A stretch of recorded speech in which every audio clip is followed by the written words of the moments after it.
Chères auditrices, chers auditeurs, voilà, nous sommes là pour notre émission hebdomadaire. Voilà, donc je suis Monsieur Daoud, hein,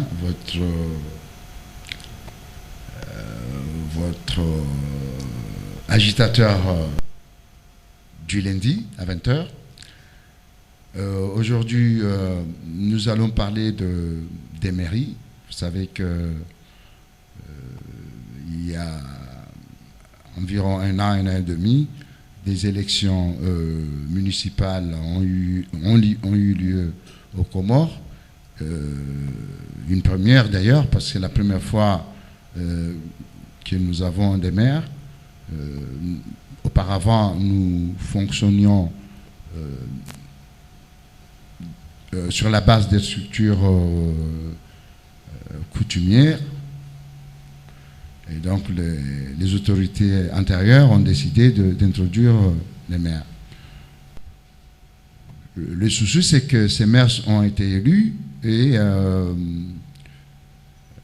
ils n'ont pas de prérogatives. Donc, ils ne sont pas, ces mairies ne sont pas dotés d'autorité morale. En général, une mairie est dotée d'une autonomie financière et administrative. Pour le moment, au Comores, ce n'est pas le cas. Alors, le problème qui se pose, c'est que les notables qui ont exercé on va dire, le travail des maires, en l'absence de ceux-ci, disposent des caisses provenant essentiellement des mariages. Et donc, c'est à travers justement cet argent-là et les structures, enfin les contributions, communautaires qui ont permis d'aménager sensiblement des villages, enfin des régions, des petits patelins ou alors des petits villages ou des gros qui étaient autrefois mal tenus, non équipés. Aujourd'hui, l'ensemble des villes et des villages de la Grande Comore ont les équipements minimaux pour fonctionner. Voilà. Donc, l'arrivée des maires pose problème parce que les notables refusent de céder ces résidus issus des mariages au profit des maires. L'État non plus n'a pas prévu des budgets pour les maires. Autrement dit, l'État n'a pas donné les prérogatives nécessaires pour le fonctionnement des maires, en amont, des mairies. Donc voilà, c'est pourquoi aujourd'hui j'ai jugé utile d'inviter le docteur Soef, un éminent intellectuel, mais qui est en même temps maire dans la région de Hambou, Djoumapanga. Membre éminent au passage du parti CRC, un des faucons du CRC, on va dire. J'ai comme invité également monsieur le préfet, qui est connu sous le nom de Ali Mali, mais plutôt préfet, de Mkazi. Vous me direz que bon, j'ai choisi quelqu'un du village. Non, c'est pas du tout une histoire de village ou de ville, on va dire, mais c'est plutôt Mkazi représente une ville assez atypique dans les histoires de dépenses d'argent. C'est à ce titre qu'il est là. Et puis deuxièmement, c'est quelqu'un qui a ce qu'on appelle les structures Wanamji ici, et quelqu'un qui fut responsable de région des Wanamji. Et c'est à ce titre qu'il est invité. Je vais donc donner la parole à mes invités, et au premier duquel, monsieur le docteur Soef. Monsieur le docteur Soef, comme je l'ai indiqué lors de mon intervention, il y a un problème qui se pose entre vous et les notables. Quelle est la position des maires? D'abord, merci mon frère et ami Daoud de m'avoir invité à votre émission de lundi soir. Je salue au passage tous ceux qui sont à l'écoute de la radio Haïba FM. Et je remercie aussi toute l'équipe qui nous prépare cette émission. Donc, je vais d'abord commencer un peu plus loin en me demandant et en posant la question à ceux qui nous écoutent, pourquoi on a fait des municipales aux Comores. Et je vais donner cette réponse. Nous avons pensé, quand nous nous sommes présentés à des élections de municipalité, que nous nous engageons dans une autre voie de développement, tel que le développement par les communes. Mais au final, nous avons constaté que les autorités ont voulu exploiter les communes et les municipalités pour leur fin électoraliste. Ce qui fait que les municipalités, les communales n'ont pas été bien préparées, voire même il n'y a aucun texte qui régit ces municipalités. Nous avons comme seul texte la loi sur la décentralisation. C'est ça.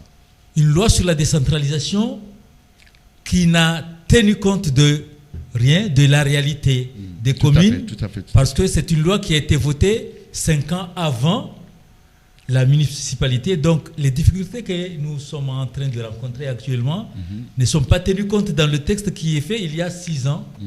Et nous constatons que ceux qui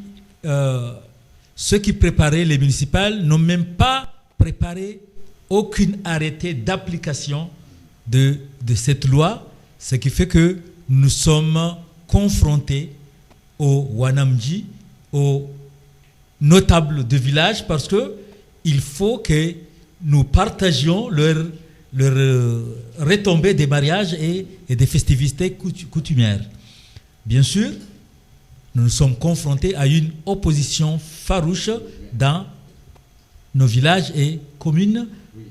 Monsieur le maire, mais comment ça se fait que comment vous fonctionnez alors? Si les notables refusent de céder les sommes provenant des mariages, comment vous faites pour fonctionner? Je vous assure que... Est-ce que l'État n'a rien vraiment donné, n'a rien cédé comme prérogative? Ça, c'est ma question. L'État n'a rien donné. L'État n'a rien donné pour le fonctionnement des communes. Et ça fait presque 2 à 3 mois comme ça. Nous, les 28 maires de Ngazidja, les 54 maires, nous sommes réunis à Moroni pour nous parler un peu, pour dire qu'est-ce que nous sommes, qu'est-ce qu'on est en train de faire, pourquoi on est là. En tout cas, on est là et on reste, mais il faut que nous nous débrouillons un peu. Nous nous sommes entendus pour élever un peu le tarif de fiche municipale, des actes municipaux, ajouter 500 francs par fiche. Vous êtes entendu les maires? On s'est entendu, on a fait même... Ça ne relève pas d'une loi, vous pouvez vous réunir? Ça ne relève pas d'une loi, ça relève d'arrêtés ministériels, mais c'est exactement ces ministres-là... Est-ce qu'il y a eu cet arrêté? Est-ce que cet arrêté est sorti ou bien vous avez passé outre? Nous avons passé outre. L'État, bien sûr, le ministre de l'Intérieur n'a pas... C'est une disposition illégale, puisque cette disposition ne correspond à aucun texte. Il correspond au texte des maires. Ça fait partie des textes des maires. Mais ce n'est pas aux maires mais ce qui devrait faire, c'est qu'ils devraient faire ces textes pour nous permettre de, ne serait-ce que participer au séminaire ou aux réunions qu'ils nous invitent. Donc, mais si vous commencez à bafouer déjà la loi, comment voulez-vous que les citoyens vous suivent? Ce n'est pas possible. Nous n'avons pas bafoué les lois. Nous n'avons pas bafoué les lois. Nous avons communiqué, nous avons demandé à nos autorités supérieures de faire en sorte qu'on puisse se rendre dans les séminaires et les réunions qu'ils organisent, et ils n'en tiennent pas compte. Alors que, comme je t'ai dit, M. Daoud, on est là et on reste. Donc, on fait à ce que ça soit possible d'aller dans toutes les invitations qu'on nous appelle, et nous sommes entendus, les 54 communes, pour ajouter 500 francs. 500 francs aux... Est-ce que la mesure est désormais applicable? Et elle est appliquée dans toutes les 54 communes. Depuis quand? À l'insu du gouvernement? À l'insu Si, le gouvernement sait bien, il le sait bien. Même le ministre de l'Intérieur, il sait bien. Il sait bien qu'on est en train de se débrouiller. On est en train de se débrouiller. Je peux vous dire aussi que nous avons eu une subvention de l'État, du gouvernement. De combien? Du gouvernement précédent? 184 millions pour les 54 communes, équivalent à 5 millions par commune. Vous avez acheté des voitures avec cet argent? Oui, bien sûr. Vous avez donc commencé à penser par vous. Vous n'avez pas pensé aux œuvres ou alors les nécessités des régions, mais vous avez commencé à acheter des voitures. Les 5 millions par commune, ça peut faire quoi? Est-ce que ça peut construire l'hôtel de ville? Une salle de classe, monsieur le maire. Une salle de classe, qui va construire cette salle de classe? Qui va construire cette salle de classe? Qui va faire le plan? Qui va faire l'étude? Qui va payer quoi? Donc, la première chose, après les municipales, il y a au moins des maires. Des maires qui sont presque les fusibles des gens qui sont au gouvernement. Parce que maintenant, tous les problèmes... Vous êtes en contact avec la population directe. Avec la population. Donc, actuellement, la population, avec tous leurs problèmes, ils viennent chez les maires. Des administrés, oui. Voilà, ils viennent chez les maires. Même ceux qui ne sont pas... Les questions qu'ils ne sont pas capables de répondre, ils nous demandent, parce que c'est nous, les autorités, qui sont à côté de la population. Alors, est-ce que bon, revenons chez les notables. Est-ce que les notables vous soupçonnent, vous contribuent à quelque chose dans le fonctionnement des maires? Ou alors ça dépend des régions? Ça dépend des régions, ça dépend de la personnalité du maire dans sa région, ça dépend de la personnalité du maire dans son village. Sa position sociale. Sa position sociale. Il y a des maires qui sont acceptés dans leur village et dans leur commune. Il y a des maires qui ne sont pas acceptés même dans leur propre village, encore moins dans leur commune. Ça, c'est un conflit qui est récurrent parce que justement, ça, c'est spécifique à la société comorienne. Parce que il y a une expression commorienne qui dit beaucoup de rats quand... comment dire, rappelle-moi. Voilà. Beaucoup de rats quand il faut le grillade. Quand ils cultivent, il ne faut pas le grillade ensemble. Il ne faut pas le grillade ensemble. Voilà l'expression en comorien. Mais là, c'est une conception qui est tout à fait ancienne parce qu'aujourd'hui, c'est l'union qui fait la force. C'est plus les communautés se regroupent, plus elles sont efficaces. Donc, ce sont des expressions qui ne sont plus d'actualité. Donc, on va passer justement, on va écourter un peu notre émission en français aujourd'hui, spécialement pour l'occasion, dans la mesure où nous avons un notable.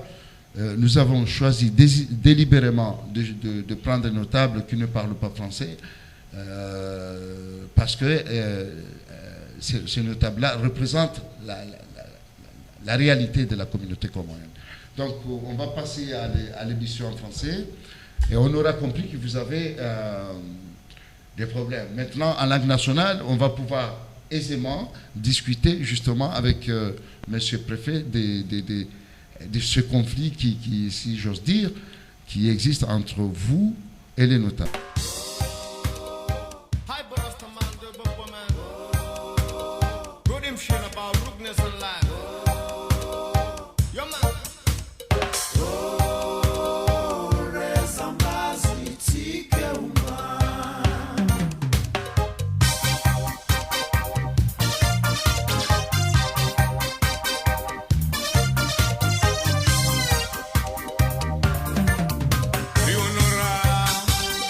Rio